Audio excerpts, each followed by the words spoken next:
ਗੁਰੂ ਮਹਾਰਾਜ ਕਹਿੰਦੇ ਨੇ ਸੋ ਤਨ ਨਿਰਮਲ ਜਿਤ ਉਪਜੇ ਨਾ ਪਾਪ। ਸੋ ਤਨ ਨਿਰਮਲ ਜਿਤ ਉਪਜੇ ਨਾ ਪਾਪ। ਹੁਣ ਉਹ ਇਹ ਨਹੀਂ ਕਹਿੰਦੇ ਕਿ ਜਿਹੜੇ ਪਾਪ ਨਾ ਕਰਨ, ਉਹ ਕਹਿੰਦੇ ਜਿਨ੍ਹਾਂ ਦੇ ਅੰਦਰ ਪਾਪ ਉਪਜਦਾ ਹੀ ਨਹੀਂ, ਉਹ ਤਨ ਨਿਰਮਲ ਨੇ। ਚਾਹੇ ਉਹ ਇੱਕ ਵਾਰੀ ਮਨ ਨੇ ਕਹਿ ਦਿੱਤਾ ਕਿ ਫਲਾਣਾ ਬੰਦਾ ਤੈਨੂੰ ਚੰਗਾ ਨਹੀਂ ਲੱਗਦਾ, ਮਾਰ ਦੇ, ਇਹਨੂੰ ਤਾਂ ਮੈਂ ਮਾਰ ਦਿਆਂ। ਅਗਰ ਉਹ ਗੱਲਾਂ ਮੇਰੇ ਅੰਦਰ ਆ ਗਈਆਂ ਨਾ ਤਾਂ ਉਹ ਮੇਰਾ ਕਰਮ ਬਣ ਗਿਆ। ਤਾਂ ਗੁਰੂ ਮਹਾਰਾਜ ਸਾਨੂੰ ਹੁਕਮ ਇਹ ਦਿੰਦੇ ਨੇ ਸੋ ਤਨ ਨਿਰਮਲ ਜਿਤ ਉਪਜੇ ਨਾ ਪਾਪ, ਕਿ ਉਹਦੇ ਅੰਦਰ ਪਾਪ ਉਪਜਦਾ ਹੀ ਨਹੀਂ ਆ। Character is something what you do when you think nobody is watching you.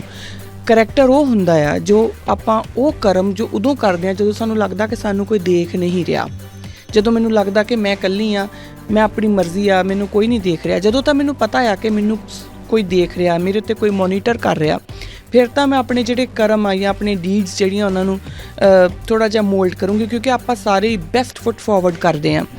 ਅਸੀਂ ਕਦੀ ਵੀ ਇਹ ਨਹੀਂ ਸ਼ੋਅ ਕਰਨਾ ਚਾਹੁੰਦੇ ਕਿ ਮੈਂ ਬੁਰਾ ਆ, ਹੈ ਨਾ। ਆਪਾਂ ਸਾਰੇ ਇੱਕ ਦੂਸਰੇ ਨੂੰ ਬੜੇ ਪਿਆਰ ਨਾਲ ਮਿਲਦੇ ਵੀ ਹਾਂ, ਪਰ ਸਾਡੇ ਅੰਦਰ ਕੀ ਚੱਲ ਰਿਹਾ ਹੁੰਦਾ ਉਹ ਹੋਰ ਹੁੰਦਾ ਆ। ਕਿਆ ਜਿਸ ਤਰੀਕੇ ਨਾਲ ਆਪਾਂ ਪ੍ਰਟੈਂਡ ਕਰਦੇ ਹਾਂ ਕਿ ਅਸੀਂ ਅੰਦਰੋਂ ਉਵੇਂ ਦੇ ਹੀ ਹਾਂ? ਜੇ ਤਾਂ ਅਸੀਂ ਅੰਦਰੋਂ ਉਵੇਂ ਦੇ ਹੀ ਹਾਂ ਤਾਂ ਫਿਰ ਅਸੀਂ ਗੁਰੂ ਦੇ ਮਾਰਗ 'ਤੇ ਚੱਲ ਰਹੇ ਹਾਂ। ਜੇ ਅਸੀਂ ਅੰਦਰੋਂ ਅਲੱਗ ਹਾਂ ਪਰ ਪ੍ਰਟੈਂਡ ਅਸੀਂ ਕੁਝ ਹੋਰ ਕਰ ਰਹੇ ਹਾਂ ਤਾਂ ਫਿਰ ਅਸੀਂ ਗੁਰੂ ਦੇ ਮਾਰਗ 'ਤੇ ਨਹੀਂ ਚੱਲ ਰਹੇ।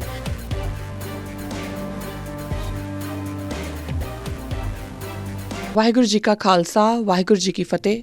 ਕਿਰਦਾਰੇ ਖਾਲਸਾ ਦੇ ਅੱਜ ਦੇ ਇਸ ਐਪੀਸੋਡ ਦੇ ਵਿੱਚ ਆਪ ਸਭ ਦਾ ਮੈਂ ਕਿਰਨਪ੍ਰੀਤ ਕੌਰ ਬਹੁਤ-ਬਹੁਤ ਸਵਾਗਤ ਕਰਦੀ ਹਾਂ ਜੀ। ਜਿਹੜੇ ਆਪਾਂ ਹੁਣ ਜੋ ਅੱਜ ਕੱਲ੍ਹ ਡਿਸਕਸ਼ਨ ਕਰ ਰਹੇ ਹਾਂ, ਜੋ ਪੁਰਾਣੇ ਕੁਝ ਐਪੀਸੋਡਸ ਵਿੱਚ ਵੀ ਆਪਾਂ ਕੀਤੀ ਆ, ਉਹ ਆਪਾਂ ਗੁਰੂ ਨਾਨਕ ਪਾਤਸ਼ਾਹ ਦੇ ਜਨਮ ਤੋਂ ਉਹਨਾਂ ਦੇ ਜੀਵਨ ਕਾਲ ਦੇ ਵਿੱਚ ਹੋਈਆਂ ਜੋ ਘਟਨਾਵਾਂ ਨੇ, ਜੋ ਗੁਰੂ ਮਹਾਰਾਜ ਨੇ ਪ੍ਰੈਕਟੀਕਲ ਕਰਕੇ ਸਾਨੂੰ ਕੁਝ ਰੂਲਸ ਦਿੱਤੇ ਨੇ, ਕੁਝ ਸਾਨੂੰ ਸੇਧ ਦਿੱਤੀ ਹੈ, ਜੋ ਅਸੀਂ ਉਹਦੇ ਬਾਰੇ ਗੱਲ ਕਰ ਰਹੇ ਸੀਗੇ। ਔਰ ਉਹਦੇ ਬਾਰੇ ਹੀ ਆਪਾਂ ਜਿਹੜੇ ਅੱਜ ਵੀ ਉਸੇ ਕੜੀ ਦਾ ਇੱਕ ਐਪੀਸੋਡ ਹੈਗਾ ਜਿਹਦੇ ਬਾਰੇ ਆਪਾਂ ਅੱਜ ਗੱਲ ਕਰਾਂਗੇ।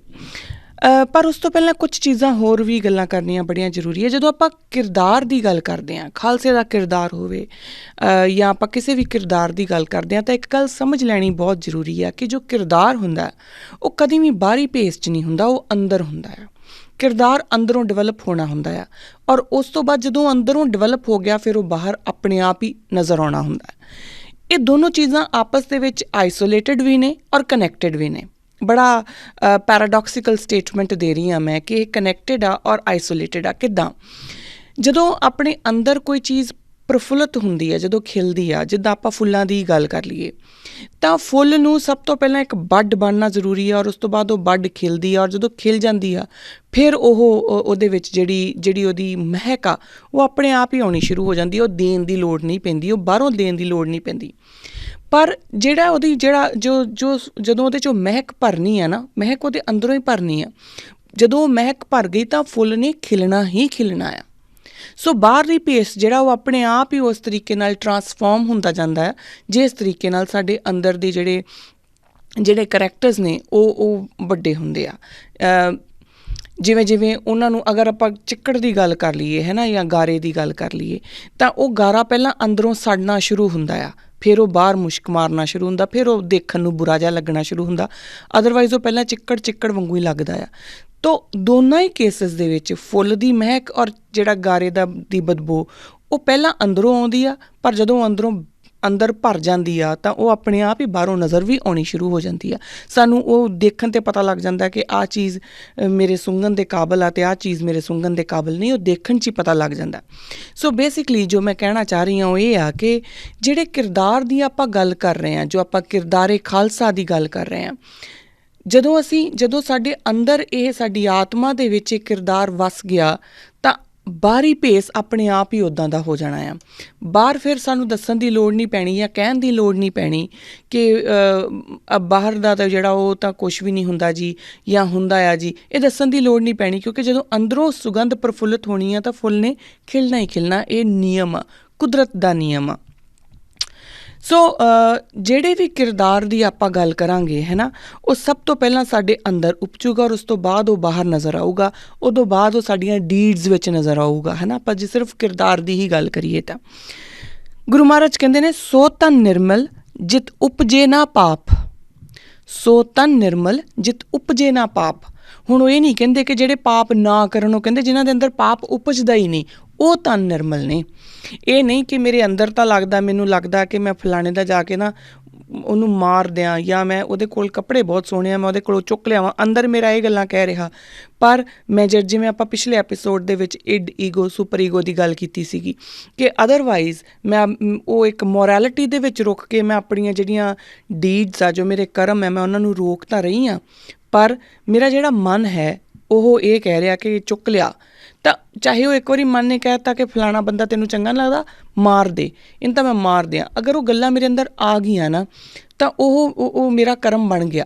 ਤਾਂ ਗੁਰੂ ਮਹਾਰਾਜ ਸਾਨੂੰ ਹੁਕਮ ਇਹ ਦਿੰਦੇ ਨੇ, ਸੋ ਤਨ ਨਿਰਮਲ ਜਿਤ ਉਪਜੇ ਨਾ ਪਾਪ, ਕਿ ਉਹਦੇ ਅੰਦਰ ਪਾਪ ਉਪਜਦਾ ਹੀ ਨਹੀਂ ਆ। ਸੋ ਇਹਨੂੰ ਅਗਰ ਆਪਾਂ ਥੋੜ੍ਹਾ ਜਿਹਾ ਹੋਰ ਇਨ ਡੈਪਥ ਵਿੱਚ ਘੋਖੀਏ ਤਾਂ ਸਮਝ ਇਹ ਆਉਂਦੀ ਆ ਕਿ ਇੱਕ ਇੰਗਲਿਸ਼ ਵਿੱਚ ਕਿਹਾ ਜਾਂਦਾ ਕਿ character is something what you do when you think nobody is watching you. Character ਉਹ ਹੁੰਦਾ ਆ ਜੋ ਆਪਾਂ ਉਹ ਕਰਮ ਜੋ ਉਦੋਂ ਕਰਦੇ ਹਾਂ ਜਦੋਂ ਸਾਨੂੰ ਲੱਗਦਾ ਕਿ ਸਾਨੂੰ ਕੋਈ ਦੇਖ ਨਹੀਂ ਰਿਹਾ, ਜਦੋਂ ਮੈਨੂੰ ਲੱਗਦਾ ਕਿ ਮੈਂ ਇਕੱਲੀ ਹਾਂ, ਮੈਂ ਆਪਣੀ ਮਰਜ਼ੀ ਆ, ਮੈਨੂੰ ਕੋਈ ਨਹੀਂ ਦੇਖ ਰਿਹਾ। ਜਦੋਂ ਤਾਂ ਮੈਨੂੰ ਪਤਾ ਆ ਕਿ ਮੈਨੂੰ ਕੋਈ ਦੇਖ ਰਿਹਾ, ਮੇਰੇ ਉੱਤੇ ਕੋਈ ਮੋਨੀਟਰ ਕਰ ਰਿਹਾ, ਫਿਰ ਤਾਂ ਮੈਂ ਆਪਣੇ ਜਿਹੜੇ ਕਰਮ ਆ ਜਾਂ ਆਪਣੇ ਡੀਡਸ ਜਿਹੜੀਆਂ ਉਹਨਾਂ ਨੂੰ ਥੋੜ੍ਹਾ ਜਿਹਾ ਮੋਲਡ ਕਰੂੰਗੀ, ਕਿਉਂਕਿ ਆਪਾਂ ਸਾਰੇ ਬੈਸਟ ਫੁੱਟ ਫਾਰਵਰਡ ਕਰਦੇ ਹਾਂ।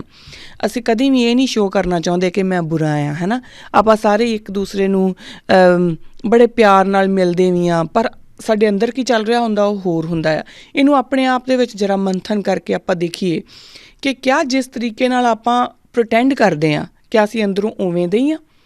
ਜੇ ਤਾਂ ਅਸੀਂ ਉਹ ਅੰਦਰੋਂ ਉਵੇਂ ਦੇ ਹੀ ਹਾਂ ਤਾਂ ਫਿਰ ਅਸੀਂ ਗੁਰੂ ਦੇ ਮਾਰਗ 'ਤੇ ਚੱਲ ਰਹੇ ਹਾਂ। ਜੇ ਅਸੀਂ ਅੰਦਰੋਂ ਅਲੱਗ ਹਾਂ ਪਰ ਪ੍ਰਟੈਂਡ ਅਸੀਂ ਕੁਛ ਹੋਰ ਕਰ ਰਹੇ ਹਾਂ ਤਾਂ ਫਿਰ ਅਸੀਂ ਗੁਰੂ ਦੇ ਮਾਰਗ 'ਤੇ ਨਹੀਂ ਚੱਲ ਰਹੇ, ਕਿਉਂਕਿ ਗੁਰੂ ਪਾਤਸ਼ਾਹ ਨੇ ਸਾਨੂੰ ਡੀਡ ਦੀ ਗੱਲ ਤਾਂ ਬਾਅਦ 'ਚ ਆਉਂਦੀ ਆ, ਕਰਮ ਦੀ ਗੱਲ ਤਾਂ ਬਾਅਦ 'ਚ ਆਉਂਦੀ। ਉਹ ਪਹਿਲਾਂ ਕਹਿੰਦੇ ਕਿ ਤੁਹਾਡੇ ਅੰਦਰ ਹੀ ਪਾਪ ਨਹੀਂ ਉਪਜਣਾ ਚਾਹੀਦਾ, ਤਾਂ ਤੁਸੀਂ ਨਿਰਮਲ ਹੁੰਦੇ ਆ। ਜੇ ਅੰਦਰ ਹੀ ਪਾਪ ਨਹੀਂ ਉਪਜਦਾ ਦੇ, ਔਰ ਅੰਦਰ ਪਾਪ ਨਾ ਉਪਜਣ ਦੇ ਕਰਕੇ ਸਾਨੂੰ ਆਪਣੇ ਆਪ ਨੂੰ ਟ੍ਰੇਨ ਕਰਨਾ ਪਊਗਾ। ਹੁਣ ਜਿਹੜਾ ਇਹ ਹੈ ਨਾ ਕਿ ਜਿਹੜਾ ਅੰਦਰ ਨੂੰ ਟ੍ਰੇਨ ਕਰਨਾ ਸਭ ਤੋਂ ਮੁਸ਼ਕਿਲ ਪਾਰਟ ਉਹੀ ਆ। ਜਿਵੇਂ ਆਪਾਂ ਪਹਿਲਾਂ ਗੱਲ ਕੀਤੀ ਆ ਕਿ ਜਦੋਂ ਫੁੱਲ ਨੇ ਉੱਗਣਾ ਨਾ, ਫੁੱਲ ਦੀ ਇੱਕ ਬਡ ਆ, ਬਡ ਤੋਂ ਬਾਅਦ ਜਦੋਂ ਉਹਨੇ ਖਿਲਣਾ ਆ, ਤਾਂ ਜਦੋਂ ਉਹਦੇ ਅੰਦਰ ਸੁਗੰਧ ਪੈਦਾ ਹੋ ਗਈ ਉਹਨੇ ਆਪਣੇ ਆਪ ਖਿਲ ਜਾਣਾ ਆ। ਜਦੋਂ ਉਹਦੇ ਅੰਦਰ ਉਹ ਇੱਕ ਰਸ ਪੈਦਾ ਹੋ ਗਿਆ ਉਹਨੇ ਖਿਲ ਜਾਣਾ ਵਾ। ਉਹਦੀ ਜਿਹੜੀ ਬਾਹਰੀ ਉਹਦੀ ਰੂਪ ਹੈਗਾ ਉਹ ਆਪਣੇ ਆਪ ਬਣ ਜਾਣਾ। ਤਾਂ ਉਹਦੇ ਉੱਤੇ ਇੰਨਾ ਕੋਈ ਮਿਹਨਤ ਕਰਨ ਦੀ ਲੋੜ ਨਹੀਂ। ਪਰ ਉਸ ਅੰਦਰ ਜਿਹੜੀ ਉਹਦੇ ਅੰਦਰ ਉਹ ਫੁੱਲ ਦੇ ਅੰਦਰ ਜਿਹੜੀ ਉਹ ਇੱਕ ਮਹਿਕ ਬਣਨੀ ਹੈ ਨਾ, ਸਾਰੀ ਮਿਹਨਤ ਉਸੇ ਦੀ ਆ। ਔਰ ਇਹੀ ਕਾਰਨ ਆ ਕਿ ਪਹਿਲੇ ਪਾਤਸ਼ਾਹੀ ਤੋਂ ਲੈ ਕੇ 9ਵੇਂ ਪਾਤਸ਼ਾਹੀ ਤੱਕ ਸਾਡਾ ਜਿਹੜਾ ਕਿਰਦਾਰ ਆ ਉਹ ਡਿਵੈਲਪ ਕੀਤਾ ਗਿਆ। ਔਰ ਫਿਰ ਜਦੋਂ ਉਸ ਕਿਰਦਾਰ ਦਾ ਇੱਕ ਵਾਰੀ ਪਰਖ ਹੋ ਗਈ, ਜਦੋਂ ਵਿਸਾਖੀ ਦੇ ਉੱਤੇ ਸਾਡੇ ਕੋਲ 5 ਸਿਰ ਮੰਗ ਲਏ ਗਏ, ਗੁਰੂ ਮਹਾਰਾਜ ਨੇ ਸਾਨੂੰ ਹੁਕਮ ਦੇ ਦਿੱਤਾ ਕਿ 5 ਸਿਰ ਆ ਜਾਣ, ਤਾਂ ਉਹ 5 ਸਿਰ ਦਰਅਸਲ ਸਾਡਾ ਟੈਸਟ ਸੀ ਕਿ ਤੁਸੀਂ ਕਿੰਨੇ ਕੁ ਤੁਹਾਡਾ ਕਿਰਦਾਰ ਡਿਵੈਲਪ ਹੋਇਆ। ਹੁਣ ਉਹ ਕਿਰਦਾਰ ਡਿਵੈਲਪ ਹੋ ਗਿਆ ਤਾਂ ਉਹਨਾਂ ਨੇ ਫਿਰ ਫਾਈਨਲੀ ਮੋਹਰ ਲਾ ਦਿੱਤੀ ਬਾਣੇ ਦੇ ਨਾਲ। ਸੋ ਇਹ ਜਿਹੜਾ ਇਹਨੂੰ ਆਪਾਂ ਸਮਝ ਇੱਦਾਂ ਲਈਏ ਕਿ ਇਹ ਕਿੰਨਾ ਇੰਪੋਰਟੈਂਟ ਹੋਊਗਾ ਔਰ ਕਿੰਨਾ ਮੁਸ਼ਕਿਲ ਹੋਊਗਾ ਕਿ 9 ਗੁਰੂ ਸਾਹਿਬਾਨ ਦੀ ਬਕਾਇਦਾ ਪ੍ਰੈਕਟੀਕਲ ਲਾਈਫ ਲੱਗੀ ਸਾਡਾ ਕਿਰਦਾਰ ਡਿਵੈਲਪ ਕਰਨ ਦੇ ਵਿੱਚ। ਔਰ ਇਹਦੇ ਉੱਤੇ ਅਸੀਂ ਸਾਰਾ ਕੁਝ ਕਰਨਾ ਆ। ਸਾਡਾ ਜਿਹੜਾ ਕੰਮ ਆ ਉਹ ਵੀ ਇਹਦੇ ਉੱਤੇ ਹੀ ਆ। ਸੋ ਕਿਛ ਕਰ ਜਿਤ ਮੈਲ ਨਾ ਲਾਗੇ, ਗੁਰੂ ਮਹਾਰਾਜ ਕਹਿੰਦੇ ਨੇ ਸੋ ਕਿਛ ਕਰ ਜਿਤ ਮੈਲ ਨਾ ਲਾਗੇ। ਹੁਣ ਕੀ ਕਰਨਾ ਆ, ਕਿਵੇਂ ਕਰਨਾ ਆ ਕਿ ਮੈਲ ਨਾ ਲੱਗੇ? ਇਹ ਮੈਲ ਕੀ ਆ? ਇਹ ਸਾਰੇ ਕੁਛ ਨੂੰ ਜਦੋਂ ਆਪਾਂ ਸਮਝਣ ਦੀ ਕੋਸ਼ਿਸ਼ ਕਰਾਂਗੇ ਨਾ ਤਾਂ ਸਾਨੂੰ ਬੜਾ ਇਨ ਡੈਪਥ ਜਾਣਾ ਪਊਗਾ ਕਿ ਗੁਰੂ ਪਾਤਸ਼ਾਹ ਕਹਿ ਕੀ ਰਹੇ ਆ। ਹੁਣ ਜਦੋਂ ਆਪਾਂ ਇਹੋ ਜਿਹੇ ਕਰਮਾਂ ਬਾਰੇ ਸਮਝਣਾ ਸ਼ੁਰੂ ਕਰਾਂਗੇ ਜਾਂ ਉਹ ਕਰਾਂਗੇ ਕਿ ਐਸਾ ਕੀ ਕਰਾਂ ਜਿਹੜਾ ਜੋ ਮੈਲ ਨਾ ਲੱਗੇ, ਆਪਾਂ ਇਹਨੂੰ ਬੜਾ ਇੱਕ ਕਰੂਡ ਲੈਂਗੁਏਜ ਵਿੱਚ ਸਮਝੀਏ, ਆਪਾਂ ਅਧਿਆਤਮ ਦੀ ਲੈਂਗੁਏਜ ਵਿੱਚ ਨਾ ਸਮਝੀਏ ਤਾਂ ਇਹਨੂੰ ਸਿੰਪਲ ਲੈਂਗੁਏਜ ਵਿੱਚ ਸਮਝੀਏ ਤਾਂ ਐਸਾ ਕੀ ਆ ਜਿਸ ਕਰਮ ਦੇ ਨਾਲ ਕੋਈ ਮੈਨੂੰ ਮੈਲ ਨਾ ਲੱਗੇ? ਕਿਹੜੀ ਮੈਲ ਦੀ ਗੱਲ ਹੋ ਰਹੀ ਆ? ਇਹ ਸਾਰਾ ਕੁਝ ਸਮਝਣ ਵਾਸਤੇ ਸਾਨੂੰ ਗੁਰੂ ਪਾਤਸ਼ਾਹ ਨੇ ਜੋ ਰੂਲਸ ਦਿੱਤੇ ਆ, ਜੋ ਧਰਮ ਦਾ ਉਹਨਾਂ ਨੇ ਮਾਰਗ ਪ੍ਰਸ਼ਸਤ ਕੀਤਾ ਆ ਸਾਡੇ ਵਾਸਤੇ, ਜੋ ਉਹਨਾਂ ਨੇ ਇੱਕ ਸਾਨੂੰ ਮਾਰਗ ਬਣਾ ਕੇ ਦਿੱਤਾ, ਉਹਦੇ ਕੁਛ ਰੂਲ ਨਿਰਧਾਰਿਤ ਕੀਤੇ। ਉਹ ਰੂਲ ਕੀ ਨੇ ਸਾਨੂੰ ਉਹ ਸਮਝਣੇ ਬਹੁਤ ਜ਼ਰੂਰੀ ਆ। ਔਰ ਆਪਾਂ ਪਿਛਲੇ ਕੁਛ ਐਪੀਸੋਡਸ ਤੋਂ ਉਹਨਾਂ ਗੁਰੂ ਮਹਾਰਾਜ ਦੀ ਜੀਵਨ ਕਾਲ ਦੇ ਵਿੱਚੋਂ ਅਸੀਂ 2 ਉਦਾਹਰਨਾਂ ਲਈਆਂ, 2 ਇਵੈਂਟ ਲਏ ਨੇ, ਔਰ ਉਹਨਾਂ ਇਵੈਂਟ ਦੇ ਬੇਸ ਦੇ ਉੱਪਰ ਹੀ ਆਪਾਂ ਜਿਹੜੇ ਆ ਨਾ ਉਹ ਸਾਈਨ ਪੋਸਟਿੰਗ ਕਰਦੇ ਆ ਰਹੇ ਹਾਂ ਕਿ ਆਹ ਇਵੈਂਟ ਦੇ ਨਾਲ ਉਹਨਾਂ ਨੇ ਸਾਨੂੰ ਆਹ ਰੂਲ ਦਿੱਤਾ, ਇਹਦੇ ਨਾਲ ਇਹ ਰੂਲ ਦਿੱਤਾ।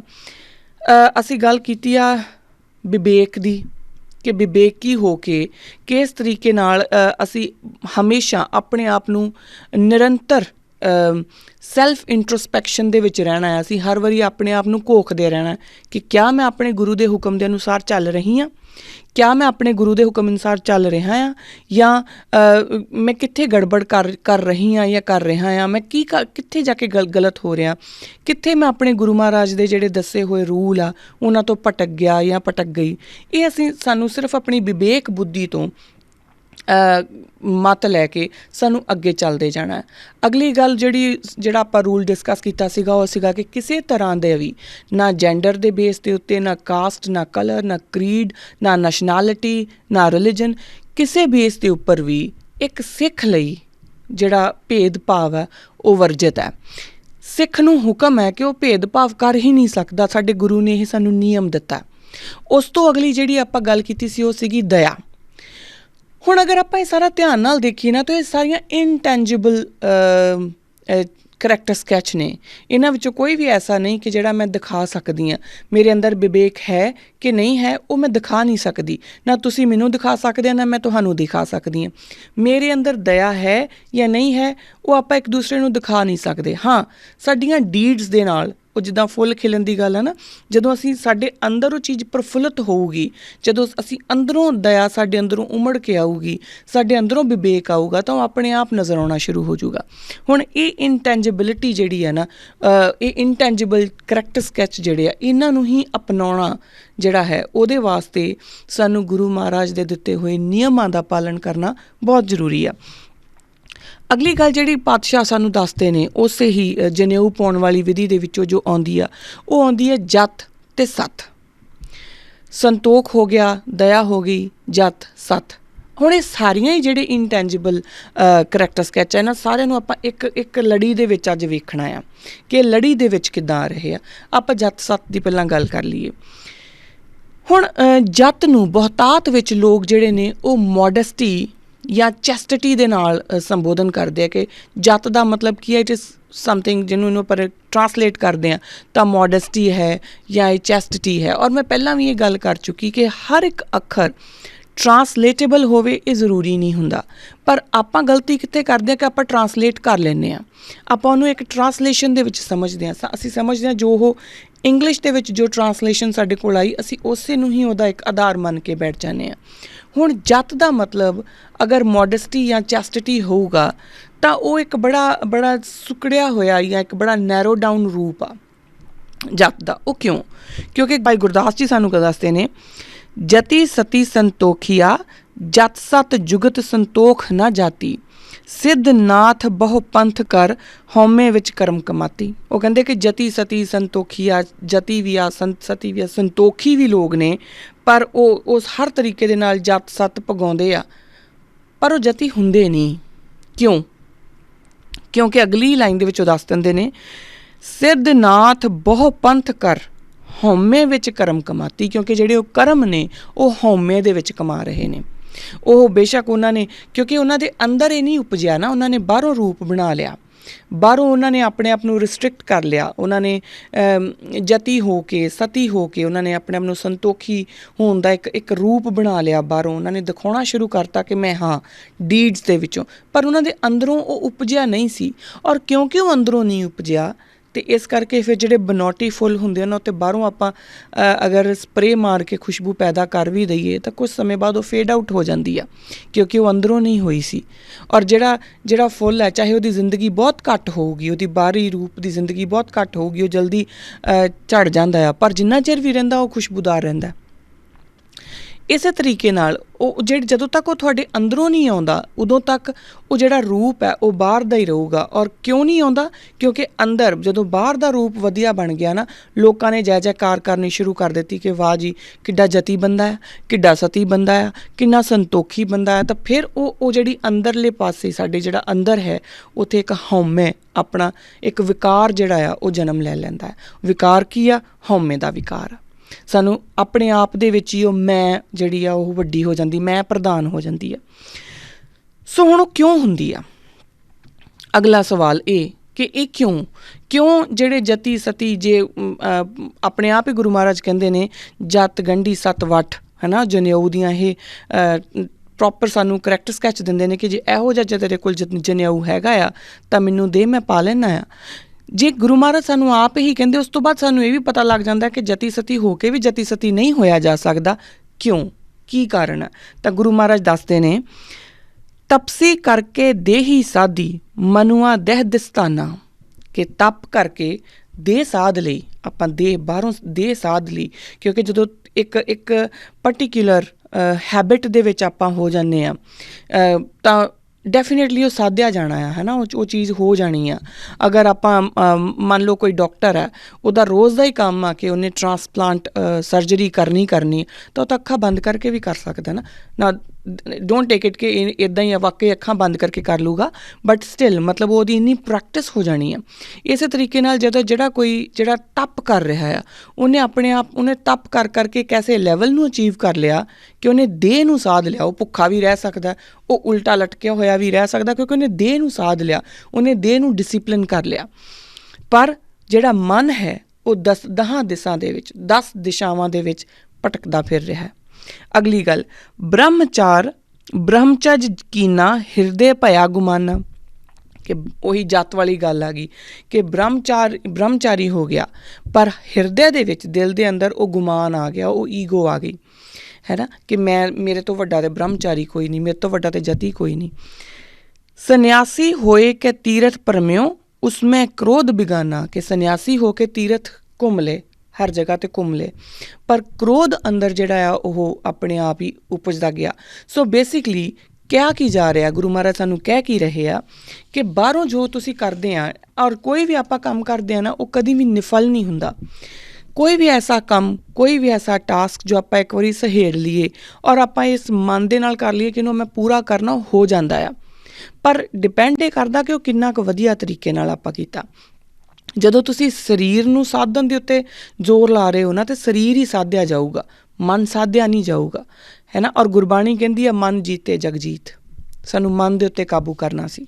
ਖੈਰ, ਇਸ ਤਰੀਕੇ ਨਾਲ ਮਹਾਰਾਜ ਸਾਨੂੰ ਦੱਸ ਦਿੰਦੇ ਆ ਕਿ ਤੁਸੀਂ ਕੋਈ ਵੀ, ਉਹ ਬ੍ਰਹਮਚਾਰੀ ਵੀ ਹੋ ਸਕਦਾ ਆ, ਉਹ ਬਹੁਤ ਵੱਡਾ ਜਤੀ ਸਤੀ ਵੀ ਹੋ ਸਕਦਾ, ਔਰ ਉਹਨੇ ਤਪ ਕਰਕੇ ਆਪਣੀ ਦੇਹ ਨੂੰ ਸਾਧ ਲਿਆ ਹੋ ਸਕਦਾ। ਪਰ ਫਿਰ ਵੀ ਜਦੋਂ ਅੰਦਰੋਂ ਹਉਮੈ, ਅੰਦਰੋਂ ਕ੍ਰੋਧ, ਇਹਨਾਂ ਦਾ ਇਹੋ ਜਿਹੇ ਵਿਕਾਰ ਆਉਣੇ ਸ਼ੁਰੂ ਹੋ ਜਾਂਦੇ ਆ, ਤਾਂ ਫਿਰ ਉਹ ਜਤੀ ਸਤੀ ਰਹਿੰਦਾ ਨਹੀਂ, ਫਿਰ ਉਹ ਪੁਆਇੰਟ 0 'ਤੇ ਆ ਜਾਂਦਾ। ਹੁਣ ਹਰ ਇੱਕ ਚੀਜ਼ ਜਿਹੜੀ ਹੈ ਉਹ ਵਿਕਾਰ ਦੇ ਨਾਲ ਜੁੜ ਜਾਂਦੀ ਆ। ਉਹਦਾ ਰੀਜ਼ਨ ਇਹੀ, ਕਿਉਂਕਿ ਬਾਹਰਲੀ ਭੇਸ ਬਣ ਗਿਆ, ਅੰਦਰ ਆਇਆ ਨਹੀਂ। ਅੰਦਰੋਂ ਚੀਜ਼ ਜਿਹੜੀ ਬਾਹਰ ਨੂੰ ਡਿਵੈਲਪ ਹੋਣੀ ਸੀ, ਆਪਾਂ ਉਹਨੂੰ ਪੁੱਠਾ ਕਰਨ ਦੀ ਕੋਸ਼ਿਸ਼ ਕੀਤੀ, ਆਪਾਂ ਬਾਹਰੋਂ ਅੰਦਰ ਨੂੰ ਜਾਣ ਦੀ ਕੋਸ਼ਿਸ਼ ਕੀਤੀ, ਉਹ ਪੋਸੀਬਲ ਨਹੀਂ ਆ। ਇੱਕ ਮੈਂ ਬਹੁਤ ਸੋਹਣੀ ਇੱਕ ਪੇਂਟਿੰਗ ਦੇਖੀ ਸੀਗੀ, ਔਰ ਮੈਨੂੰ ਬੜਾ ਵਧੀਆ ਲੱਗਾ। ਉਹ ਪੇਂਟਿੰਗ ਇੱਦਾਂ ਸੀ ਕਿ ਇੱਕ ਦਿਲ ਬਣਾਇਆ ਹੋਇਆ ਸੀਗਾ, ਔਰ ਉਹਦਾ ਦਰਵਾਜ਼ਾ ਸੀ, ਔਰ ਦਰਵਾਜ਼ੇ ਨੂੰ ਹੈਂਡਲ ਕੋਈ ਨਹੀਂ ਸੀ।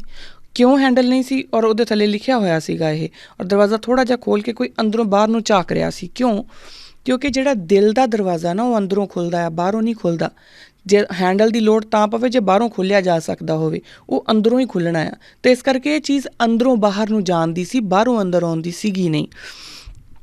ਸੋ ਜਿਹੜੀ ਈਗੋ ਆ, ਜਦੋਂ ਵੀ ਅਸੀਂ ਆਪਣੇ ਬਾਹਰ ਵਾਲਾ ਭੇਸ ਬਣਾ ਲਿਆ, ਪਰ ਅੰਦਰ ਆਪਾਂ ਉਹ ਸਾਡੇ ਅੰਦਰ ਪ੍ਰਫੁੱਲਿਤ ਨਹੀਂ ਹੋਈ, ਤਾਂ ਉਸ ਟਾਈਮ ਦੇ ਉੱਤੇ ਉਹ ਜਿਹੜੀ ਈਗੋ ਆ ਨਾ, ਉਹ ਨਾਲ ਅਟੈਚ ਹੋ ਜਾਂਦੀ ਆ। Ego of knowledge, ego of perfection, ego of supremacy, ਹੈ ਨਾ। ਕੁਛ ਲੋਕਾਂ ਨੂੰ ਇਹੀ ਲੱਗਦਾ ਕਿ ਮੇਰੇ ਤੋਂ ਵੱਡਾ ਸਿੱਖ ਹੀ ਕੋਈ ਨਹੀਂ ਆ। ਕੁਛ ਨੂੰ ਇਹ ਲੱਗਦਾ ਕਿ ਅਸੀਂ ਸਾਰੀ ਦੁਨੀਆ ਦੀ ਜਿਹੜੀ ਹੈਗੀ ਆ ਉਹ ਨੌਲੇਜ ਇਕੱਠੀ ਕਰ ਲਈ ਹੈ। ਕਿਸੇ ਨੂੰ ਇਹ ਲੱਗਦਾ ਕਿ ਸਿੱਖ ਤਾਂ ਹੁੰਦੇ ਹੀ ਪਾਗਲ ਆ। ਕਿਸੇ ਨੂੰ, ਹਰ ਇੱਕ ਬੰਦਾ ਆਪਣੇ ਆਪਣੇ ਤਰੀਕੇ ਦੇ ਨਾਲ ਜਿਸ ਤਰੀਕੇ ਦੀ ਵੀ ਨੌਲੇਜ ਉਹਨੂੰ ਹੈ, ਉਹ ਉਹਦੇ ਵਿੱਚ ਹੀ ਆਪਣੇ ਆਪ ਨੂੰ ਸਹੀ ਮੰਨੀ ਜਾ ਰਿਹਾ। ਜੇ ਅਗਰ ਆਪਾਂ ਕਾਮਰੇਡਾਂ ਨਾਲ ਗੱਲ ਕਰੀਏ ਤਾਂ ਉਹ ਆਪਣੇ ਇੱਕ ਅਟਪਟੇ ਜੇ ਲੌਜਿਕ ਉਹ ਲੈ ਕੇ ਆਉਂਦੇ ਹੁੰਦੇ ਆ, ਹੈ ਨਾ। ਤਾਂ ਉਹ ਆਪਣੇ ਲੌਜਿਕਸ ਦੇ ਨਾਲ ਹੀ ਦੱਸਦੇ ਆ ਕਿ ਅਸੀਂ ਬਹੁਤ ਵਧੀਆ ਆ। ਉੱਥੇ ਵੀ ਈਗੋ ਆ। ਕੁਛ ਸਿੱਖ ਐਸੇ ਆ ਜਿਨ੍ਹਾਂ ਨੇ ਪ੍ਰੋਪਰ ਸਿੱਖੀ ਬਾਣੇ ਦੇ ਵਿੱਚ ਆ, ਉਹ ਜਿਹੜਾ ਸਿੱਖੀ ਬਾਣੇ ਵਿੱਚ ਨਹੀਂ ਹੈ ਉਹਨੂੰ ਉਹ ਇਨਸਾਨ ਹੀ ਨਹੀਂ ਸਮਝਦੇ, ਉੱਥੇ ਵੀ ਈਗੋ ਆ। ਅਤੇ ਕੁਛ ਜਿਹੜੇ ਹੈ ਉਹ ਮੇਰੇ ਵਰਗੇ ਜਿਹੜੇ ਆਪ ਸਿੱਖੀ ਬਾਣੇ 'ਚ ਹੈ ਨਹੀਂ, ਫਿਰ ਉਹ ਜਿਹੜੇ ਸਿੱਖੀ ਬਾਣੇ ਵਾਲੇ ਉਹਨਾਂ ਨੂੰ ਟਿੱਚਰਾਂ ਕਰਦੇ ਆ, ਉਹਨਾਂ ਨੂੰ ਲੱਗਦਾ ਕਿ ਅਸੀਂ ਬਹੁਤ ਸਿਆਣੇ ਹਾਂ। ਤਾਂ ਹਰ ਇੱਕ ਰੂਪ ਦੇ ਵਿੱਚ, ਹਰ ਇੱਕ ਤਰੀਕੇ ਦੀ ਨੌਲੇਜ ਦੇ ਨਾਲ, ਚਾਹੇ ਉਹ ਸਹੀ ਹੈ ਚਾਹੇ ਉਹ ਗਲਤ ਹੈ, ਈਗੋ ਜਿਹੜੀ ਆ ਉਹ ਆ ਜਾਂਦੀ ਆ। ਔਰ ਜਿੱਥੇ ਹਉਮੈ ਆ ਗਈ, ਜਿੱਥੇ ਹੰਕਾਰ ਆ ਗਿਆ, ਉੱਥੇ ਅੱਗੇ ਵਧਣ ਦੇ ਸਾਰੇ ਰਸਤੇ ਬੰਦ। ਜਦੋਂ ਤੁਹਾਡੇ ਅੰਦਰ ਇਹ ਗੱਲ ਪੈਦਾ ਹੋ ਗਈ ਕਿ ਮੈਂ ਸਭ ਜਾਣਦਾ ਜਾਂ ਮੈਂ ਸਭ ਜਾਣਦੀ ਹਾਂ, ਤਾਂ ਉਸ ਤੋਂ ਅੱਗੇ ਅਸੀਂ ਨਹੀਂ ਵੱਧ ਸਕਦੇ। ਉੱਥੇ ਸਾਡੇ ਅਸਤਿਤਵ ਦਾ, ਸਾਡੀ ਵਿਅਕਤੀਗਤ ਪਰਸਨੈਲਿਟੀ ਨੂੰ ਫੁੱਲ ਸਟਾਪ ਲੱਗ ਜਾਂਦਾ। ਉਹ ਫੁੱਲ ਸਟਾਪ ਨਾ ਲੱਗਣ ਦੇ ਵਾਸਤੇ ਹਮੇਸ਼ਾ ਮੈਨੂੰ ਇਹ ਰਸਤਾ ਖੁੱਲ੍ਹਾ ਰੱਖਣਾ ਪਊਗਾ ਕਿ ਸ਼ਾਇਦ ਹਜੇ ਕੁਛ ਹੋਰ ਵੀ ਹੋਵੇ ਜੋ ਮੈਂ ਜਾਣਨਾ। ਔਰ ਗੁਰੂ ਮਹਾਰਾਜ ਸਾਨੂੰ ਇਸੇ ਚੀਜ਼ ਲਈ ਟ੍ਰੇਨ ਕਰਦੇ ਆ ਕਿ ਇੱਕ ਬੈਲੈਂਸ ਦੇ ਵਿੱਚ ਰਹਿਣਾ ਬਹੁਤ ਜ਼ਰੂਰੀ ਆ। ਸਾਨੂੰ ਹਮੇਸ਼ਾ ਇਸ ਬੈਲੈਂਸ ਨੂੰ ਬਣਾ ਕੇ ਰੱਖਣਾ ਪਊਗਾ ਕਿ there is knowledge and then there is something to learn. ਉਹ ਬਣਾ ਕੇ ਰੱਖਣਾ ਪਊਗਾ। ਖੈਰ, ਆਪਾਂ ਜੱਤ ਦੇ ਉੱਤੇ ਫਿਰ ਤੋਂ ਆਉਂਦੇ ਹਾਂ ਤਾਂ ਭਾਈ ਕਾਨ੍ਹ ਸਿੰਘ ਨਾਭਾ ਜਿਹੜੇ ਨੇ, ਇਸ ਕਰਕੇ ਜਿਹੜਾ ਮੈਂ ਪਹਿਲਾਂ ਗੱਲ ਕੀਤੀ ਸੀਗੀ ਕਿ ਜਿਹੜਾ ਇਹਨੂੰ ਸਿਰਫ ਇੱਕ ਚੈਸਟਿਟੀ ਜਾਂ ਮੋਡਸਟੀ ਦੇ ਨਾਲ ਜੱਤ ਨੂੰ ਟਰਾਂਸਲੇਟ ਕਰਕੇ ਨਾ ਵੇਖ ਲਈਏ। ਜੱਤ ਨੂੰ ਅਗਰ ਆਪਾਂ ਸਮਝਣਾ ਆ ਤਾਂ ਸਾਨੂੰ ਇਹਨੂੰ ਹੋਰ ਇਨ ਡੈਪਥ ਜਾਣਾ ਪਊਗਾ। ਭਾਈ ਕਾਨ੍ਹ ਸਿੰਘ ਨਾਭਾ ਕਹਿੰਦੇ ਨੇ, ਇਸੇ ਦੀ ਹੀ ਜਿਹੜੀ ਟਰਾਂਸਲੇਸ਼ਨ ਦਿੰਦੇ ਨੇ ਸਾਨੂੰ, ਉਹ ਦਿੰਦੇ ਨੇ ਕਿ ਆਪਣੀਆਂ ਇੰਦਰੀਆਂ 'ਤੇ ਕਾਬੂ ਪਾ ਲੈਣਾ। ਜੱਤ ਦਾ ਮਤਲਬ ਕੀ ਆ? ਆਪਣੀਆਂ ਇੰਦਰੀਆਂ 'ਤੇ ਕਾਬੂ ਪਾ ਲੈਣਾ। ਉਹੀ ਗੱਲ, ਮਨ ਜੀਤੇ ਜਗਜੀਤ। ਹੁਣ ਇਹ ਕਿੱਦਾਂ ਆ? ਇਹਨੂੰ ਆਪਾਂ ਦੇਖ ਲਈਏ। ਜਦੋਂ ਆਪਾਂ ਇਹਨੂੰ ਥੋੜ੍ਹਾ ਜਿਹਾ ਅਗਰ ਧਿਆਨ ਨਾਲ ਦੇਖੀਏ, ਇੱਕ ਛੋਟਾ ਜਿਹਾ ਐਕਸਪੈਰੀਮੈਂਟ ਕਰਦੇ ਹਾਂ ਕਿ ਸਾਡਾ ਮਨ ਸਾਡੇ ਹੱਥ ਕਾਬੂ 'ਚ ਹੈ ਕਿ ਨਹੀਂ। ਪਹਿਲਾਂ ਵੀ ਆਪਾਂ ਕੀਤਾ ਸੀਗਾ ਪਰ ਫਿਰ ਆਪਾਂ ਕਰੀਏ। ਇੰਦਰੀਆਂ ਦੇ ਉੱਤੇ ਕਾਬੂ ਪਾਉਣਾ ਜਿਹੜਾ ਨਾ, ਉਹ ਸਭ ਤੋਂ ਔਖਾ ਕੰਮ ਆ ਔਰ ਸਭ ਤੋਂ ਸੌਖਾ ਕੰਮ ਵੀ ਇਹੀ ਆ। ਇੱਕ ਲਾਈਨ ਫਿਰ ਮੈਂ ਰਿਪੀਟ ਕਰਦੀ ਹਾਂ ਕਿ ਜਦੋਂ ਆਪਾਂ ਆਪਣੀ ਇੰਦਰੀਆਂ 'ਤੇ ਕਾਬੂ ਨਹੀਂ ਪਾਇਆ, ਯਾਨੀ ਕਿ ਸਾਡੇ ਅੰਦਰੋਂ ਨੌਲੇਜ ਨਹੀਂ ਆਈ, ਅਸੀਂ ਬਾਹਰੀ ਭੇਸ ਬਣਾ ਲਿਆ, ਤਾਂ ਉਹ ਜਿਹੜਾ ਬਾਹਰੀ ਭੇਸ ਆ ਉਹ ਕਦੀ ਵੀ ਡਿਸਮੈਂਟਲ ਹੋ ਸਕਦਾ। ਇਹਦੀ ਇੱਕ ਛੋਟੀ ਜਿਹੀ ਉਦਾਹਰਨ ਹੈ। ਆਪਾਂ ਪੁਰਾਣਿਕ ਕਹਾਣੀਆਂ ਜਿਹੜੀਆਂ ਹਿੰਦੂ ਮੱਤ ਦੇ ਵਿੱਚ, ਪੁਰਾਣਿਕ ਕਹਾਣੀਆਂ ਦੇ ਵਿੱਚ ਅਕਸਰ ਇੱਕ ਗੱਲ ਸੁਣਦੇ ਹਾਂ ਕਿ ਕੋਈ ਬਹੁਤ ਵਧੀਆ ਸਾਧੂ ਜਿਹਨੇ ਬੜਾ ਚਿਰ ਤਪੱਸਿਆ ਕੀਤੀ, ਔਰ ਤਪੱਸਿਆ ਕਰਨ ਤੋਂ ਬਾਅਦ ਉਹਨੇ ਬਹੁਤ ਸਾਰੀਆਂ ਰਿੱਧੀਆਂ ਸਿੱਧੀਆਂ ਹਾਸਿਲ ਵੀ ਕਰ ਲਈਆਂ। ਰਿਸ਼ੀ ਦੁਰਵਾਸਾ ਦੀ ਐਗਜ਼ਾਮਪਲ ਤੁਸੀਂ ਕੱਢ ਕੇ ਦੇਖ ਸਕਦੇ ਆ। ਇੰਨੇ ਵੱਡੇ ਰਿਸ਼ੀ ਮੁਨੀ ਹੋਣ ਤੋਂ ਬਾਅਦ ਜਦੋਂ ਉਹ ਆਪਣੀ ਤਪੱਸਿਆ ਪੂਰੀ ਕਰਕੇ ਆਉਂਦੇ ਆ ਤਾਂ ਰਸਤੇ ਦੇ ਵਿੱਚ ਆ ਕੇ ਕੋਈ ਨਾ ਕੋਈ ਚੀਜ਼ ਐਸੀ ਹੋ ਜਾਂਦੀ ਆ ਕਿ ਕ੍ਰੋਧ ਆ ਜਾਂਦਾ, ਔਰ ਕ੍ਰੋਧ ਦੇ ਵਿੱਚ ਉਹ ਅਗਲੇ ਨੂੰ ਸ਼ਰਾਪ ਦੇ ਦਿੰਦੇ ਆ। ਹੁਣ ਸ਼ਰਾਪ ਉਹਨਾਂ ਦਾ ਹੋ ਜਾਂਦਾ ਪੂਰਾ। ਇਹ ਮਾਈਥੋਲੋਜੀਕਲ ਕਹਾਣੀਆਂ ਦੇ ਵਿੱਚੋਂ ਇੱਕ ਐਗਜ਼ਾਮਪਲ ਲੈ ਰਹੀ ਹਾਂ ਮੈਂ। ਪਰ ਉਹਨਾਂ ਨੂੰ ਦੁਬਾਰਾ ਫਿਰ ਆਪਣੀ ਤਪੱਸਿਆ ਵੱਲ ਜਾਣਾ ਪੈਂਦਾ। ਕਿਉਂਕਿ ਉਹ ਜਦੋਂ ਆਏ ਸੀ ਤਾਂ ਬਾਹਰੀ ਭੇਸ ਇਹ ਲੈ ਕੇ ਆਏ ਸੀਗੇ ਕਿ ਸਾਨੂੰ ਸਭ ਪਤਾ ਲੱਗ ਗਿਆ, ਔਰ ਜਦੋਂ ਉਹਨਾਂ ਨੇ ਉਹ ਸ਼ਰਾਪ ਦਿੱਤਾ ਤਾਂ ਇੱਕਦਮ ਜਿਹੜਾ ਅੰਦਰ ਦਾ ਖੋਖਲਾਪਨ ਆ ਉਹ ਸਾਹਮਣੇ ਆ ਗਿਆ ਕਿ ਨਹੀਂ, ਹਜੇ ਅੰਦਰੋਂ ਤਾਂ ਮੋਲਡ ਕੁਛ ਹੋਇਆ ਹੀ ਨਹੀਂ, ਹੈ ਨਾ। ਔਰ ਉਹ ਦੁਬਾਰਾ ਉਹਨਾਂ ਨੂੰ ਜਾਣਾ ਪੈ ਜਾਂਦਾ। ਮੈਂ ਹਿੰਦੂ ਮਤ ਦੇ ਨਾਲ ਕਿਸੇ ਟਕਰਾਅ ਦੇ ਵਿੱਚ ਨਹੀਂ ਆ ਰਹੀ ਕਿ ਉਹ ਉਹਨਾਂ ਦੇ ਆਪਣੇ ਇੱਕ ਵੱਖਰੇ ਲੌਜਿਕ ਹੋ ਸਕਦੇ ਆ, ਪਰ this is how I see it, this is how I interpret it. ਹੋ ਸਕਦਾ ਮੈਂ ਗਲਤ ਹੋਵਾਂ, ਪਰ ਇਸ ਤਰੀਕੇ ਨਾਲ ਆਪਾਂ ਨੂੰ ਸਮਝ ਸਕਦੇ ਹਾਂ ਕਿ ਉਹ ਬਾਹਰੀ ਭੇਸ ਦੇ ਵਿੱਚ ਜੱਤ ਵੀ ਹੈ, ਸੱਤ ਵੀ ਹੈ। ਤਪ ਕਰਕੇ ਉਹਨਾਂ ਨੇ ਰਿੱਧੀਆਂ ਸਿੱਧੀਆਂ ਸਭ ਹਾਸਲ ਕਰ ਲਿਆ, ਪਰ ਆਪਣੇ ਮਨ ਦੇ ਉੱਤੇ ਕੰਟਰੋਲ ਨਹੀਂ ਆਇਆ। ਉਹ ਮਨ ਨਹੀਂ ਜਿੱਤ ਸਕੇ, ਔਰ ਇਸੇ ਕਰਕੇ ਮਨ ਜੀਤੇ ਜਗਜੀਤ ਤੋਂ ਥੋੜ੍ਹਾ ਦੂਰ ਰਹਿ ਗਏ। ਜਦੋਂ ਆਪਾਂ ਮਨ ਦੀਆਂ ਇੰਦਰੀਆਂ ਉੱਤੇ ਕੰਟਰੋਲ ਕਰਨਾ ਨਾ, ਤਾਂ ਪਹਿਲਾਂ ਆਪਾਂ ਇਹ ਦੇਖੀਏ ਕਿ ਸਾਡਾ ਮਨ ਐਕਚੁਅਲੀ ਇਹ ਜ਼ਰੂਰੀ ਕਿਉਂ ਹੈ, ਔਰ ਇਹ ਸਾਡੇ ਜਿਹੜੇ ਅੱਜ ਦੀ ਨੌਜਵਾਨ ਪੀੜ੍ਹੀ ਉਹਦੇ ਵਾਸਤੇ ਬਹੁਤ ਇੰਪੋਰਟੈਂਟ ਚੀਜ਼ ਆ। ਇੱਕ ਵਰਡ ਆ ਬੜਾ ਇੰਪੋਰਟੈਂਟ, ਮੈਨੀਫੈਸਟੇਸ਼ਨ। ਅਸੀਂ ਕੋਈ ਵੀ ਚੀਜ਼ ਮੈਨੀਫੈਸਟ ਕਰ ਸਕਦੇ ਹਾਂ ਪ੍ਰੋਵਾਈਡਡ ਸਾਡਾ ਆਪਣੇ ਮਾਈਂਡ ਦੇ ਉੱਤੇ ਕੰਟਰੋਲ ਹੋਵੇ। ਅੱਜ ਕੱਲ੍ਹ ਤਾਂ ਨਵੀਆਂ ਥੈਰੇਪੀਜ਼ ਵੀ ਆ ਗਈਆਂ, ਕੰਟਰੋਲ ਯੋਰ ਮਾਈਂਡ ਜਾਂ ਮੈਨੀਫੈਸਟ ਸਕਸੈਸ, ਇਹੋ ਜਿਹੀਆਂ ਚੀਜ਼ਾਂ ਵੀ ਉਹਨਾਂ ਨੇ ਕਰਨੀਆਂ ਸ਼ੁਰੂ ਕਰ ਦਿੱਤੀਆਂ। ਉਹ ਕੀ ਆ ਬੇਸਿਕਲੀ? ਆਪਾਂ ਇਸ ਤਰ੍ਹਾਂ ਕਰੀਏ ਕਿ ਸਿਰਫ 10 ਸੈਕਿੰਡ ਦੇ ਲਈ ਨਾ ਕੋਈ ਵੀ ਐਸਾ ਇਨਸਾਨ ਆਪਣੇ ਦਿਮਾਗ ਦੇ ਵਿੱਚ ਸੋਚ ਲਓ ਕਿ ਮੈਂ ਇਹਦੇ ਬਾਰੇ ਨਹੀਂ ਸੋਚਣਾ। ਇਨਸਾਨ, ਕੋਈ ਚੀਜ਼, ਜਾਂ ਇਹ ਸੋਚ ਲਓ ਕਿ ਮੈਂ 10 ਸੈਕਿੰਡ ਲਈ ਪੈਸੇ ਬਾਰੇ ਨਹੀਂ ਸੋਚਣਾ, ਜਾਂ ਮੈਂ ਮੌਤ ਬਾਰੇ ਨਹੀਂ ਸੋਚਣਾ, ਜਾਂ ਮੈਂ ਜ਼ਿੰਦਗੀ, ਕੁਝ ਵੀ ਸੋਚ ਲਓ, ਔਰ ਅੱਖਾਂ ਬੰਦ ਕਰਕੇ ਸਿਰਫ 10 ਸੈਕਿੰਡ ਧਿਆਨ ਕਰਿਓ। ਯੂ ਵਿਲ ਫਾਈਂਡ ਕਿ ਉਸ 10 ਸੈਕਿੰਡਾਂ ਵਾਸਤੇ ਜਿਹੜੀ ਚੀਜ਼ ਤੁਸੀਂ ਸੋਚੀ ਹੈ ਨਾ ਕਿ ਮੈਂ ਨਹੀਂ ਸੋਚਣਾ, ਤੁਹਾਡੇ ਦਿਮਾਗ ਵਿੱਚ ਸਿਰਫ ਉਹੀ ਆਊਗਾ। ਤੁਸੀਂ ਉਹੀ ਗੱਲ ਨੂੰ ਬਾਰ-ਬਾਰ ਤੁਹਾਡੇ ਦਿਮਾਗ ਦੇ ਵਿੱਚ ਆਈ ਜਾਊਗੀ। Your mind will be filled with that, ਜਿਹੜਾ ਤੁਸੀਂ ਸੋਚਿਆ ਸੀਗਾ ਕਿ ਮੈਂ ਇਹਦੇ ਬਾਰੇ ਨਹੀਂ ਸੋਚਣਾ। ਬੇਸਿਕਲੀ ਉਹ ਹੈ ਕਿ ਆਪਣਾ ਮਨ ਉਹੀ ਕਰਦਾ ਜੋ ਅਸੀਂ ਉਹਨੂੰ ਨਹੀਂ ਕਰਨ ਦੇਣਾ ਚਾਹੁੰਦੇ, ਕਿਉਂਕਿ ਅਸੀਂ ਉਹਨੂੰ ਇੱਕ ਸਿਗਨਲ ਦਿੰਦੇ ਹਾਂ, ਔਰ ਸਾਡਾ ਮਨ ਸਾਡੇ ਕਾਬੂ 'ਚ ਨਹੀਂ ਆ। ਇਸੇ ਕਰਕੇ ਉਹ ਹਰ ਇੱਕ ਉਸ ਡਾਇਰੈਕਸ਼ਨ ਵਿੱਚ ਭੱਜਦਾ ਹੈ ਜਿੱਧਰੋਂ ਅਸੀਂ ਉਹਨੂੰ ਰੋਕਦੇ ਹਾਂ। ਅਸੀਂ ਕਹਿੰਦੇ ਕਿ ਇਹ ਮੈਂ ਕੰਮ ਨਹੀਂ ਕਰਨਾ, ਪਰ ਉਹੀ ਕੰਮ ਉਹ ਕਰਦਾ ਆ। ਅਸੀਂ ਸੋਚ ਕੇ ਬੈਠੇ ਕਿ ਮੈਂ 10 ਸੈਕਿੰਡ ਦੇ ਲਈ ਪੈਸਿਆਂ ਲਈ ਨਹੀਂ ਸੋਚਣਾ, ਜਾਂ 10 ਸੈਕਿੰਡ ਦੇ ਲਈ ਮੈਂ ਆਪਣੀ ਦੁਕਾਨ ਬਾਰੇ ਨਹੀਂ ਸੋਚਣਾ। ਅੱਖਾਂ ਬੰਦ ਕੀਤੀਆਂ ਤਾਂ ਉਹ ਦੁਕਾਨ ਹੀ ਮੇਰੀਆਂ ਅੱਖਾਂ ਸਾਹਮਣੇ ਆਈ ਜਾਣੀ ਹੈ। ਇਹ ਸਾਡੇ ਮਨ ਦੇ ਉੱਤੇ ਸਾਡਾ ਕਾਬੂ ਆ। ਸੋ ਬੇਸਿਕਲੀ ਹੋਣਾ ਕੀ ਚਾਹੀਦਾ ਸੀਗਾ ਕਿ ਸਾਡੇ ਮਨ ਨੇ ਸਾਡੀ ਗੱਲ ਸੁਣਨੀ ਸੀ, ਨਾ ਕਿ ਅਸੀਂ ਮਨ ਦੀ ਗੱਲ ਸੁਣਨੀ ਸੀ। ਪਰ ਹੁੰਦਾ ਉਲਟਾ ਆ, ਮਨ ਆਪਣੀ ਮਰਜ਼ੀ ਹੀ ਕਰਦਾ ਆ। ਔਰ ਇਸੇ ਨੂੰ ਜਦੋਂ ਅਸੀਂ ਮੈਂਟਲ ਹੈਲਥ ਦੇ ਨਾਲ ਜੋੜ ਕੇ ਦੇਖਾਂਗੇ ਨਾ, ਪਿਛਲੀ ਵਾਰੀ ਵੀ ਮੈਂਟਲ ਹੈਲਥ ਦੀ ਮੈਂ ਗੱਲ ਕੀਤੀ ਸੀ, ਇਸ ਵਾਰੀ ਫਿਰ ਹੁਣ ਹੁੰਦਾ ਕੀ ਆ ਕਿ ਸਾਡੇ ਪੂਰੇ ਦਿਨ ਦੇ ਵਿੱਚ, ਕਿਉਂਕਿ ਕਿਸੇ ਵੀ ਇਨਸਾਨ ਦਾ ਪੂਰਾ ਦਿਨ ਪੋਜ਼ੀਟਿਵ ਜਾਵੇ ਹੋ ਨਹੀਂ ਸਕਦਾ ਹੁੰਦਾ। ਪੋਸੀਬਲ ਅਗਰ ਕੋਈ ਬਹੁਤ ਲੱਕੀ ਆ, ਹੋ ਸਕਦਾ ਉਹਦਾ ਹੋ ਵੀ ਜਾਵੇ, ਬਟ ਮੈਜੋਰਿਟੀ ਸਾਡੇ ਪੂਰੇ ਦਿਨ ਦੇ ਵਿੱਚ ਕਿਤੇ ਕੋਈ ਐਂਗਰ ਹੋਇਆ ਹੋਊਗਾ ਜਾਂ ਫਰਸਟ੍ਰੇਸ਼ਨ ਆਈ ਹੋਊਗੀ, ਹਸਬੈਂਡ ਵਾਈਫ ਦਾ ਆਪਸ ਝਗੜਾ ਹੋਇਆ ਹੋਊਗਾ, ਜਾਂ ਬੱਚਿਆਂ ਦੇ ਨਾਲ ਕੋਈ ਗੱਲ ਹੋਈ ਹੋਊਗੀ, ਕੁਝ ਵੀ ਹੋਇਆ ਹੋ ਸਕਦਾ। ਸਾਡਾ ਪੂਰਾ ਦਿਨ ਉਸੇ ਇੱਕ ਮੂਮੈਂਟ, ਜਿਹੜੀ ਕਿ ਇੱਕ ਅਨਪਲੈਜ਼ੈਂਟ ਮੂਮੈਂਟ ਆ, ਉਹਦੇ ਨਾਲ ਕਵਰ ਹੋ ਜਾਂਦਾ। ਔਰ ਜਿੰਨੀਆਂ ਵੀ ਸਾਡੇ ਨਾਲ ਪੋਜ਼ੀਟਿਵ ਗੱਲਾਂ ਹੋਈਆਂ ਉਹ ਸਾਰੀਆਂ ਇੱਕ ਖੁੰਝੇ ਲੱਗ ਜਾਂਦੀਆਂ। ਇੱਕ ਇਨਸਾਨ ਆਪਣੀ ਪੂਰੀ ਜ਼ਿੰਦਗੀ ਦੇ ਵਿੱਚ ਮੈਜੋਰਿਟੀ ਆਫ ਟਾਈਮ ਇੱਕ ਅਗਰ ਉਹ ਸਹੀ ਮਤਲਬ, ਕਿਉਂਕਿ ਮੈਂ ਬਿਲਕੁਲ ਸਮਝਦੀ ਹਾਂ ਕਿ ਦੇਰ are very unfortunate people as well, ਪਰ ਜਿਹੜੇ ਮੈਜੋਰਿਟੀ ਲੋਕ ਨੇ ਉਹ ਆਪਣੀ ਜ਼ਿੰਦਗੀ ਦੇ ਬਹੁਤ ਵੱਡਾ ਸਮਾਂ ਜਿਹੜਾ ਉਹਨਾਂ ਖੁਸ਼ੀਆਂ ਦੇ ਵਿੱਚ ਕੱਟਦੇ ਆ।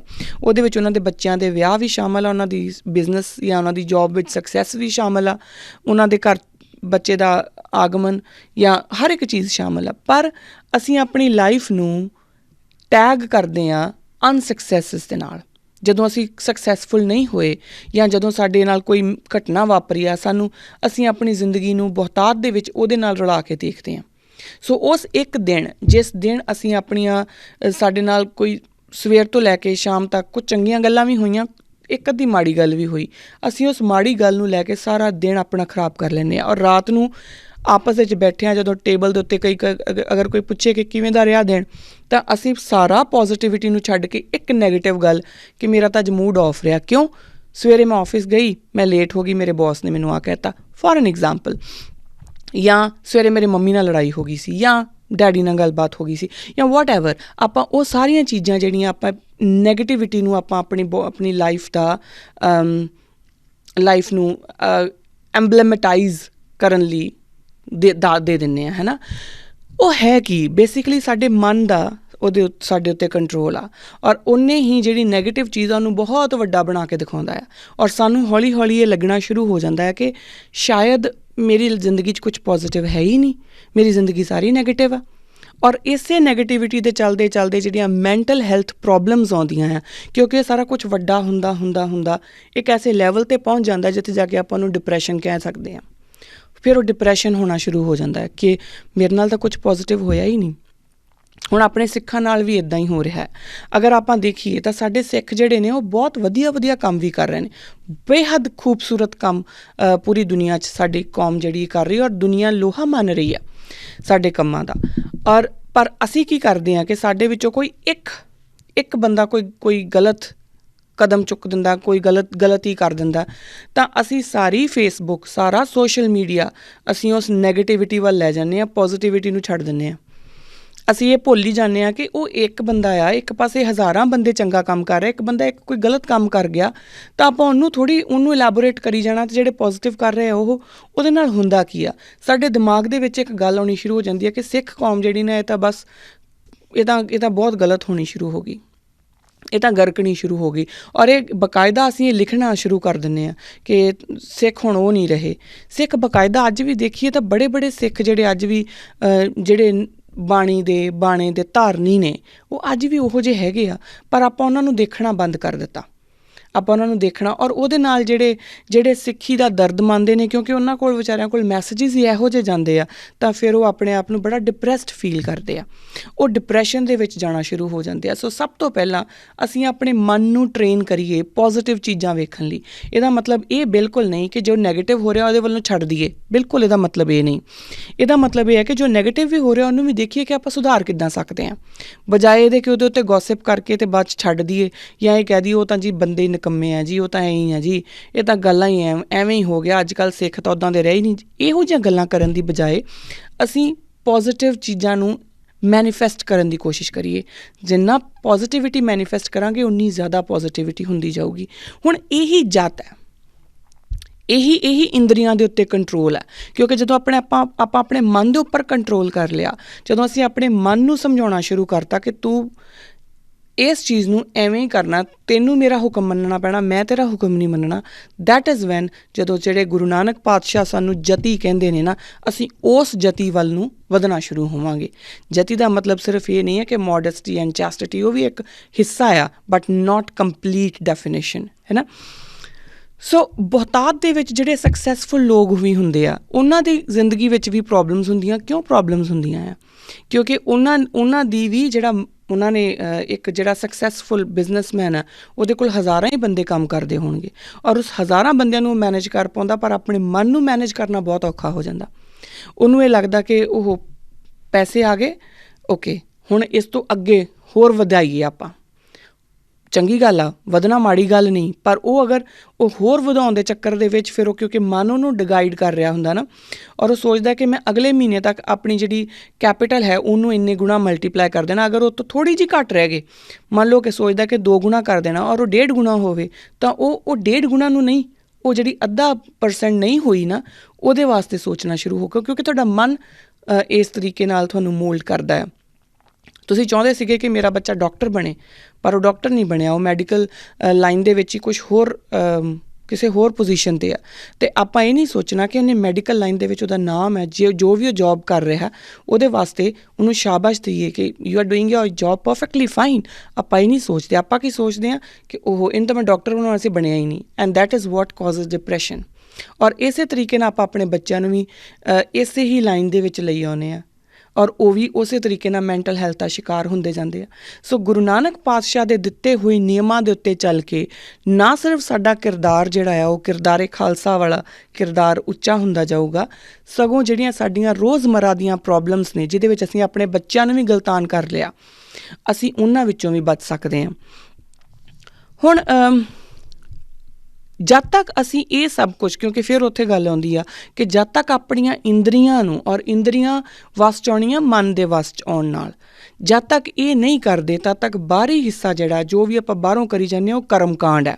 ਔਰ ਉਹਨੂੰ ਗੁਰੂ ਮਹਾਰਾਜ ਸਾਨੂੰ ਬੜਾ ਕਲੀਅਰਲੀ ਉਹਨਾਂ ਨੇ ਗੁਰਬਾਣੀ ਵਿੱਚ ਸਾਨੂੰ ਦੱਸ ਦਿੰਦੇ ਆ, ਨਗਨ ਫਿਰਤ ਜੋ ਪਾਇਆ ਜੋਗ ਬਣ ਕੇ ਮਿਰਗ ਮੁਕਤ ਸਭ ਹੋ। ਕਿ ਜੇ ਨੰਗੇ ਫਿਰਨ ਦੇ ਨਾਲ ਹੀ ਯੋਗ ਪਾਇਆ ਜਾਂਦਾ ਤਾਂ ਫਿਰ ਜਿਹੜੇ ਮਿਰਗ ਨੇ, ਜੋ ਹਿਰਨ ਨੇ, ਉਹ ਤਾਂ ਸਾਰੇ ਫਿਰ ਨੰਗੇ ਰਹਿੰਦੇ ਆ, ਉਹ ਤਾਂ ਫਿਰ ਯੋਗੀ ਹੋ ਹੀ ਜਾਂਦੇ।